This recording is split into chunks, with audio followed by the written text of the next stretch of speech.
কথায় আছে पहले दर्शनधारी बाद में गुण বিচারি। Hello friend, welcome back to my new video. আবারও হাজির হয়েছি তোমাদের সাথে অন্য একটা ছোট্ট মিনি ভিডিওতে।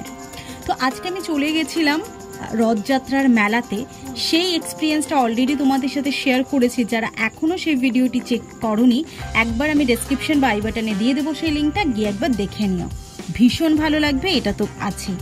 তো মেলাটা টোটালটাই কমপ্লিট করে বিভিন্ন জিনিস দেখে শুনে সমস্ত কিছু ঘুরে লাস্টে আমার চোখে পড়লো এই রাজস্থানী কুলফিটা, যেটা হচ্ছে ক্লাসিক রাজস্থানী কুলফি। দেখে তো ভীষণ ইয়ামি লাগছিল এবং ভালো লাগছিল, এবং তোমরা দেখেও বুঝছো দেখতে কিন্তু যথেষ্ট সুন্দর। বাট তোমরা কি কখনো মাকাল ফল দেখেছো?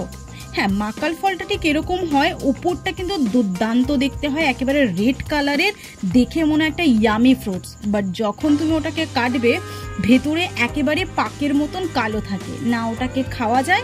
সেম অ্যাজ আজকে আমি কেন এই কথাটা বললাম সেটা তোমরা এই ভিডিওটার ফুল দেখলেই বুঝতে পারবে। আমি আজকে গিয়ে নিয়েছিলাম রাজস্থানী কুলফি, যেটার প্রাইস ছিল 40 রুপিস উইথ ফ্লেভার, আর উইদাউট ফ্লেভার হচ্ছে 30 রুপিস। তো ভাবলাম যখন খাবোই 10 টাকার জন্য উইদাউট ফ্লেভার কেন খাবো, এমনি আমি চকলেট ফ্লেভার ভীষণ পছন্দ করি, তাই ভাবলাম একটা চকলেট ফ্লেভারের কুলফি অর্ডার করে ফেলি। নিয়েছিলাম, দেখে বেশ ভালো লাগছিল, যেমনটি তোমাদের লাগলো। প্রথম এক্সপিরিয়েন্সটা সত্যি ভালো ছিল না, এবং আমি কখনো ভাববই না নেক্সট টাইম এই কুলফিটা ট্রাই করার।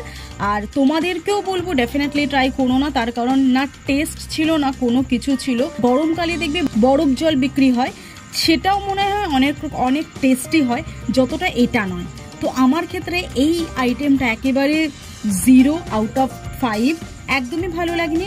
বাট তোমাদের এই ভিডিওটা কেমন লাগলো নিচে কিন্তু কমেন্ট সেকশনে জানাতে ভুলবে না। ভালো লাগলে অবশ্যই লাইক শেয়ার কমেন্ট করে দিও। Follow for more.